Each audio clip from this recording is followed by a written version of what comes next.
Mauro César, o que fica de ensinamento para o Flamengo depois desse jogo? Flamengo que perdeu uma grande oportunidade lá na Argentina, Mauro. Boa tarde. Boa tarde, Pedro, companheiros. De fato, era uma oportunidade de vencer numa situação... O Flamengo nunca venceu o Racing, né? São 5 jogos, 4 empates e uma vitória do time argentino. São poucos jogos, mas nunca conseguiu derrotar esse adversário. Mas pelo contexto, o Racing desfalcadíssimo, ainda perdeu o Rojas no dia do jogo, também lesionado. Jogadores suspensos, 5 jogos recentes pelo Campeonato Argentino, 4 derrotas e um empate. Ou seja, o time vinha mal, vem mal, né? Ainda ficou com um homem a mais no primeiro tempo, então se ofereceu-lhe uma possibilidade de uma vitória.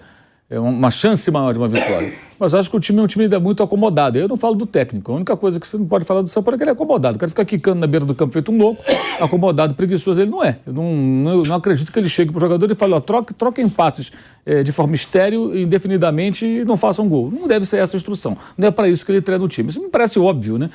Mas os jogadores, eles se acomodaram no segundo tempo, especialmente, né? Foram 45 minutos com um homem a mais, uma vantagem do placar adquirida no primeiro tempo ainda.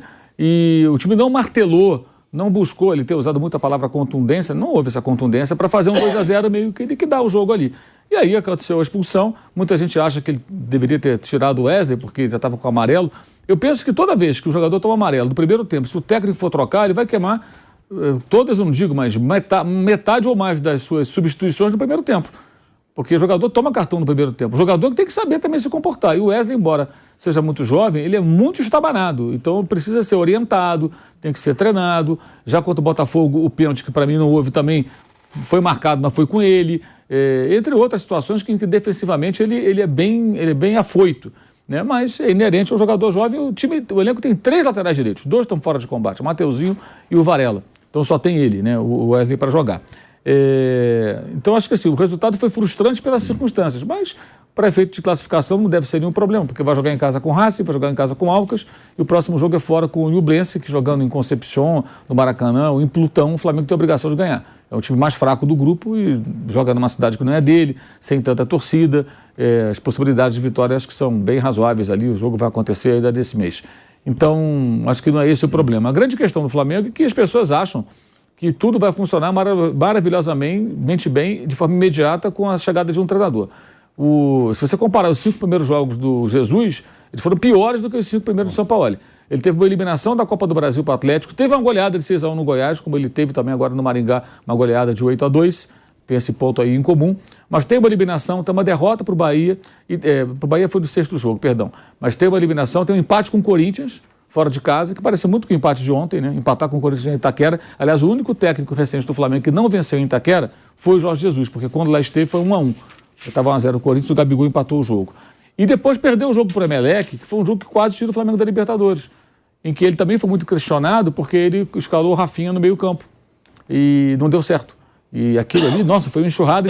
Depois disso, ele se acertou, porque não é em 4, 5 jogos que você resolve. Eu já falei e vou repetir aqui. Se você olhar a tabela do Brasileirão, tem 5 times ocupando as 5 primeiras posições, todos eles têm técnicos que trabalham há mais de um ano. Isso não é coincidência. Não é coincidência. Você pegar o primeiro jogo do Vojvoda contra o Crato lá em 2021, o Fortaleza não jogava o que joga hoje. Pegar o Fluminense, quando chegou de volta o Fernando Diniz, o Ganso não estava jogando o que está jogando hoje. Se você pegar mesmo antes do Abel Ferreira, quando o Palmeiras decidiu o Campeonato Paulista com o Vanderlei Luxemburgo ainda, em cima de quem foi feito o gol de empate do Corinthians, jogado do Jô? Do Gustavo Gomes, que hoje é considerado o zagueiro histórico do Palmeiras. Por quê? O Palmeiras não era esse Palmeiras de hoje. Por que o Palmeiras hoje é mais forte? Porque tem um trabalho bem feito que leva tempo. E as pessoas acham realmente que o São Paulo vai chegar lá e com a varinha mágica para fazer plim, né, como fosse o Mago Merlin, e tudo vai ficar maravilhoso, o time vai jogar como uma máquina. Não vai. Não é assim que funciona. E os jogadores têm que ser mais cobrados, de fato, mais questionados. Ele pode ser questionado também pelas escolhas, acho que isso é normal, críticas pontuais, as escolhas do técnico, a estratégia, substituições, acho que cabe tudo isso. Mas o entendimento de que não vai funcionar um time de uma hora para outra, acho que tem que existir. Achar que a simples troca vai fazer tudo. O Flamengo fica nesse recomeço eterno. Né? E isso por culpa da diretoria, que permite isso, e não dá sustentação a treinador nenhum. Parte significativa da torcida, especialmente a rede social, né, que é a Flamimimi, que acha que nunca está nada bom, e parte da imprensa também, que acha que só porque os jogadores são bons jogadores, são ótimos jogadores, o elenco é caro, que só isso basta. Se isso bastasse, o PSG era campeão do mundo. Campeão europeu, campeão de tudo. Não basta. A montagem de uma equipe não passa só pelos nomes e até pela qualidade dos profissionais da comissão técnica. Depende de trabalho, de tempo, de um mínimo de paciência, o que realmente parece que não existe. É muito repetitivo ter que falar isso, mas a gente falava com o Paulo Souza, com o Vitor Pereira, com o Dorival, com qualquer um. E aí tem a memória fraca das pessoas. Não, com o Dorival o time jogava bem. O time não jogava bem com o Dorival há muito tempo. O último grande jogo foi em setembro na Argentina contra o Vélez. Setembro, estamos em maio. Ou seja, estamos mais próximos de setembro de novo do que de setembro do ano passado, que é porque faz um ano. Foi o último grande jogo, e foi por acaso também na Argentina. Depois disso, o Flamengo não fez grandes jogos, alguns razoáveis, bons, outros péssimos, e ainda assim foi campeão da Libertadores e da Copa do Brasil. Mas de lá para cá já vinha num declínio. E aí tenta um recomeço com um técnico, aí manda embora. Agora um outro técnico, aí em 5 jogos tem que ser uma maravilha. É impossível, isso não vai acontecer. E, como bem me lembrou o Piperno, o Renato Gaúcho teve um início fulminante. Por quê? Porque não foi um recomeço de trabalho. O Renato pegou um time que tinha conteúdo dos técnicos anteriores. Fez alguns pequenos ajustes, o time passou a ser um pouco mais objetivo, a definir as jogadas mais rapidamente, mas o que houve com o Renato é que os jogadores que desfalcavam o Flamengo eram muitos. Na reta final do trabalho do Rogério Ceni, eles voltam justamente quando o Renato assume. O Arrascaeta, por exemplo, ele volta no último jogo do Rogério, entra no segundo tempo contra o Atlético em Belo Horizonte, o Flamengo perde esse jogo e ele perde um gol feito, o Arrascaeta, que era o gol de empate, foi 2-1. E ali aquela derrota tirou a demissão do Rogério Ceni. Ou seja, ele já tinha voltado, jogou ali, depois começou a jogar, aí voltou Gabigol, Everton Ribeiro, os caras estavam na seleção, jogador machucado voltou, aí de repente o Renato tinha o elenco todo à disposição, praticamente todo ele, que não estava à disposição do seu antecessor. E o time tinha as memórias de coisas boas com o Ceni, com o Jesus e com o Domenech também, especialmente com o Domenech do ponto de vista ofensivo, né? O time criava muito, embora tomasse muitos gols. Então o Renato fez ali alguns ajustes, aquele discurso motivacional dele, a história do DVD, funcionou por um breve período, porque quando vieram os desfalques novamente, por mais uma data FIFA e os problemas de lesões que são inerentes a uma temporada pesada como é aqui do Brasil, ele não encontrava soluções. E aí o Flamengo foi definhando taticamente, tecnicamente caindo e foi se arrastando até o final da temporada. Mas decidiu a Libertadores por 2 razões, uma pela qualidade do elenco, e outra porque teve um caminho mais facilitado. Tivesse enfrentado adversários mais difíceis, provavelmente não teria chegado nem àquela final. Mas teve um caminho mais fácil, teve sorte de encontrar alguns adversários que não eram tão desafiadores assim. Aí foi avançando. Ainda assim perdeu os 3 títulos, aí perceberam que o Renato não era o técnico dos sonhos, como imaginavam aqueles mais iludidos, né, que esqueceram 5-0, esqueceram todos os fiascos anteriores. Então é preciso um pouco de calma. Até na passagem do Renato, eu lembro do jogo mais mentiroso de todos, que foi um 5-1 no São Paulo. O São Paulo faz 1-0 no Maracanã, o Bruno Henrique faz um gol que é anulado, aí baixa lá um caboclo do Bruno Henrique, ele faz 3 gols. Ele resolve o jogo, assim, em poucos minutos, 5 minutos ele faz 3 gols. Aí o São Paulo, que é um time é um clube cujos times, né, têm sido de baixa autoestima pela jejum de títulos e tal, a gente vê várias situações que o São Paulo toma um soco, ele tomba, né, ele vai a nocaute. O São Paulo foi nocauteado, aí o Flamengo fez 4, fez 5. Aí quem viu ele 5-1, nossa, que massa. O jogo não foi nada disso. Não foi nada disso. O jogo virou-se de uma hora para outra. Pô, o Renato é um gênio. Não era nada genial. Era o Crespo do técnico de São Paulo naquela oportunidade.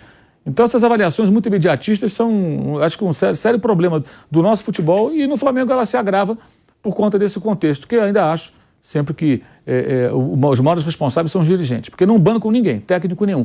Todos esses 5 que estão liderando o campeonato passaram por crises e cobranças, em algum momento. Questionamentos, porque ninguém fica um ano no flat ali, só vencendo. Você vai ter uma eliminação aqui, um probleminha ali, mas enquanto outros clubes mantêm os seus profissionais, o Flamengo não, ele fica na tentativa e erro eternamente. Nenhum treinador no Flamengo, vencendo ou perdendo, teve a tão desejada sequência. Daqui a pouquinho nós vamos falar do Vanderlei Luxemburgo. Ele concedeu entrevista coletiva na manhã desta sexta-feira, apresentação oficial do Luxemburgo no Corinthians. Nós estamos separando aqui alguns trechos e daqui a pouquinho nós vamos falar do Corinthians e da apresentação oficial de Vanderlei Luxemburgo. O Mauro César tocou no nome do Jorge Jesus, lembrando ainda essa sequência que não foi tão boa nos primeiros 6 jogos do Jesus. Ele também teve um período de preparação, quase uma pré-temporada por conta daquela parada na Copa América, né? Quase um mês, né? Quase um mês. Foram 3 semanas exatas, 20 dias por semana exata. Então ele teve 20 dias de preparação, né, para tentar acertar as coisas. Ainda assim, os primeiros jogos não foram aqueles jogos do Flamengo. Caiu na Copa do Brasil, teve esse empate em Itaquera que o Mauro César citou, e só depois que o Flamengo, né, veio a ter uma sequência e embalou. Na chegada na volta do Equador. É verdade. Confusão, queriam bater em todo mundo. Ficou muito pressionado depois daquele jogo. Muita gente destaca a partida contra o Emelec. E o Sampaoli está conhecendo esse time do Flamengo, Flávio. Ontem a experiência foi o Pulgar no meio de campo. A gente também acompanha a insistência também do Sampaoli em alguns jogadores nesse time do Flamengo. Mas o Pulgar ontem foi a novidade, Flávio. Ele está conhecendo o time. A palavra que você usou é isso mesmo. Ele está conhecendo o time. Vai fazer experiências, vai... Ele não é um cara que repete muita escalação. Ele mantém algumas bases, mas ele muda bastante o time. E vai sentir os jogadores. É claro que ele conhece os jogadores. Mas aí precisa ver como esses jogadores vão render dentro das ideias que ele aplica. Eu cito sempre aqui uma entrevista do Mourinho quando ele fala que ele não treina jogador. Ele treina time.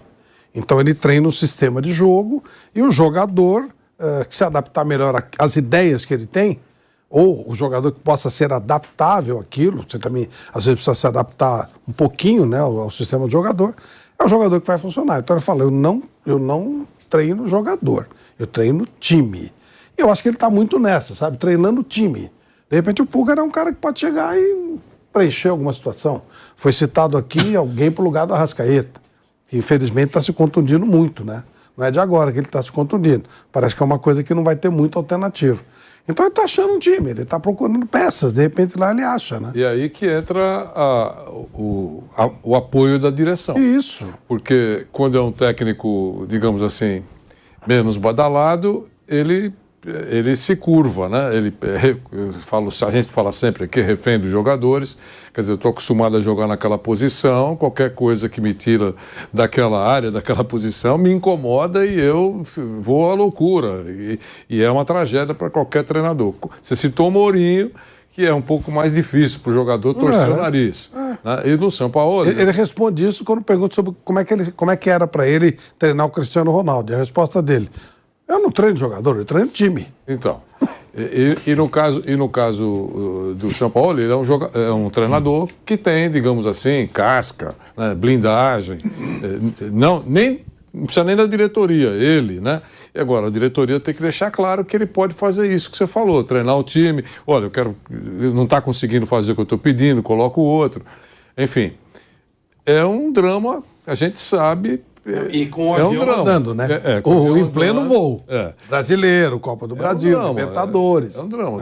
Tomara tenha sucesso. A gente sempre está cobrando nos últimos tempos aí um aperto maior nos jogadores. Não é sempre o bumbum do técnico que tem que estar aí na janela para tomar chumbo. Tá certo? A gente, pelo menos aqui, nós não carregamos essa culpa. Todos nós falamos isso aí, né? Não jogamos só técnico pela janela, não. Tomara que dê certo, é isso. Ô Piperno, muita gente questionando as alterações do Sampaoli no jogo de ontem. Por que não tirou o Wesley? Estava na cara que ia ser expulso e tal. Você concorda, Piperno? Não, assim... Aí vai muito nisso que o Vanderlei acabou de falar. Tem que, em muitos casos, responsabilizar o jogador. Se eu tomo um cartão amarelo... Por exemplo, o dia que o Jailson foi expulso na Bolívia, ele não jogou mais e tal, né? Porque, veja... O sujeito tem cartão amarelo, no caso do jogo lá contra o Bolívar. Aí, ele na entrada da área dá uma cortada, faz um bloqueio com as mãos na bola. É óbvio que ele vai tomar o segundo amarelo, ele sabe disso. Então, o jogador que toma cartão amarelo, ele naturalmente tem que se precaver também. Ele tem que, veja, futebol só com os pés e com a cabeça. O cara tem que ser inteligente. Ele sabe que, dependendo da ação dele, ele vai estar muito mais sujeito a tomar um segundo amarelo. Não tem jeito, mas muitas vezes tem. Muitas vezes tem. Aí, assim, tem que cobrar da inteligência do jogador. Às vezes da maturidade, enfim. Mas veja, eu sempre digo que o trabalho do treinador ele vai até um determinado limite. Às vezes ele escala o melhor goleiro, o goleiro vai lá e toma, enfim, um frangaço. Ele põe o melhor zagueiro do mundo, o zagueiro vai lá e comete um pênalti bobo. O atacante perde um gol com o gol aberto. O que o treinador pode fazer numa situação dessa? Então, não põe a culpa no técnico, não. Acho que ele não tinha um reserva para posição. O jogador tem que, enfim, tomou cartão amarelo, como vai tomar dezenas e dezenas ao longo da carreira dele. Imagina se a cada cartão amarelo que um volante toma, professor, tem que sair. Tenha paciência, né? O Wesley tem 19 anos, é jovem, mas como disse o Mauro César, também um pouco atrapalhado, porque fez o pênalti contra o Botafogo, agora a expulsão na Copa Libertadores, e depois que ele é expulso, o Racing empata o jogo contra o Flamengo, tira a vitória do Flamengo. Flávio Prado, não é o caso de crucificar esse garoto, né? Muito promissor, mas ainda assim tem que entrar mais ligado. Ele tem que aprender com esse erro. Normal. Acho que é por aí, né? Se você não fizer isso, não pode queimar um jogador de 19 anos. E ele tem qualidades. Eu gosto, pelo que eu vi até agora, eu estou gostando muito desse garoto. Também não. E aí você ganha um jogador como o Ayrton Lucas para utilizar mais pelo meio. Quando você ganha uma opção de um lateral, você libera um jogador com uma qualidade como o Ayrton Lucas, no meu modo de entender, que pode ser usado de uma maneira. Ele é um jogador maior do que simplesmente o cara que vai e volta pelo lado do campo. Então eu acho que é um cara que ele pode dar, inclusive, essa opção pro São Paulo. Então, claro que não. Deixa o garoto lá, deixa o garoto trabalhar.